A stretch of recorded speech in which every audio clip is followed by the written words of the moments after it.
Уряд Криму планує розширювати межі міжнародного співробітництва. Під час проведення економічного форуму заплановано підписання угод про партнерство з проектами та програмами міжнародної технічної допомоги. Поміж інших, швейцарсько-український проект «Підтримка децентралізації в Україні ДЕСПРО».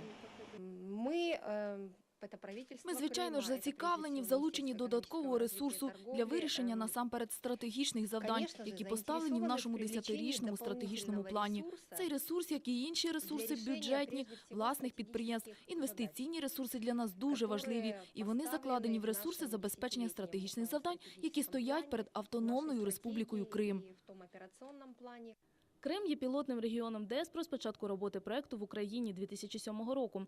У 3 районах республіки – Бахчисарайському, Нижньогірському та Ленінському – територіальні громади власними зусиллями за підтримки влади реалізували 20 проєктів у галузі водопостачання. Наразі у планах програми з утилізації твердих побутових відходів у місті Бахчисарай і на прилеглих сільських територіях. Основною передумовою успіху справи є активність громад. Люди самі визначають свої основні потреби, зазначають фахівці. Головне – правильно організувати людей і дати їм зрозуміти, що якщо вони змогли зробити це, вони зможуть зробити і багато іншого. Реалізація окремих проєктів у сфері водопостачання не є самоціллю. Децентралізоване водопостачання просто створює стимул для людей об'єднуватися. Правильно організована громада може надалі ремонтувати собі дороги, освітлення, будувати дитячі майданчики, що завгодно.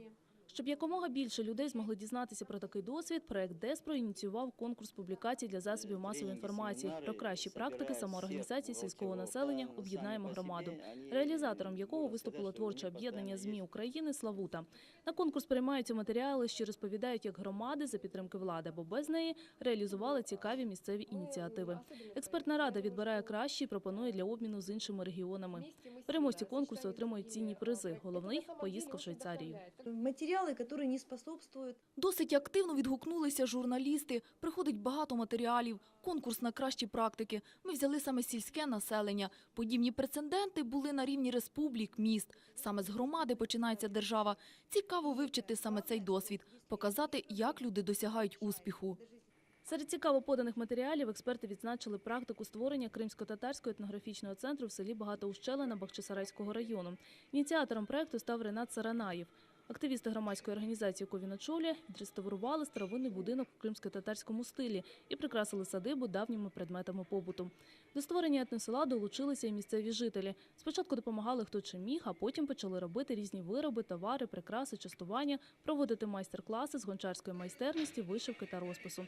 Село знову ожило, люди отримали роботу, потягнулися туристи.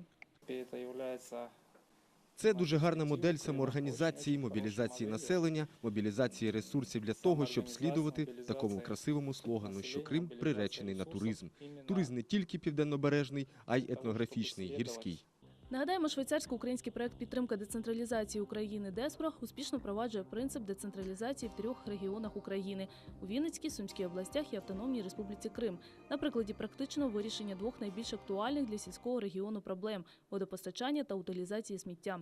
Головною запорукою успіху своєї діяльності фахівці проекту вважають рівень компетентності та активності людей, які безпосередньо працюють на місцях. Юлія Война, Володимир Плішаков. Новини УТР.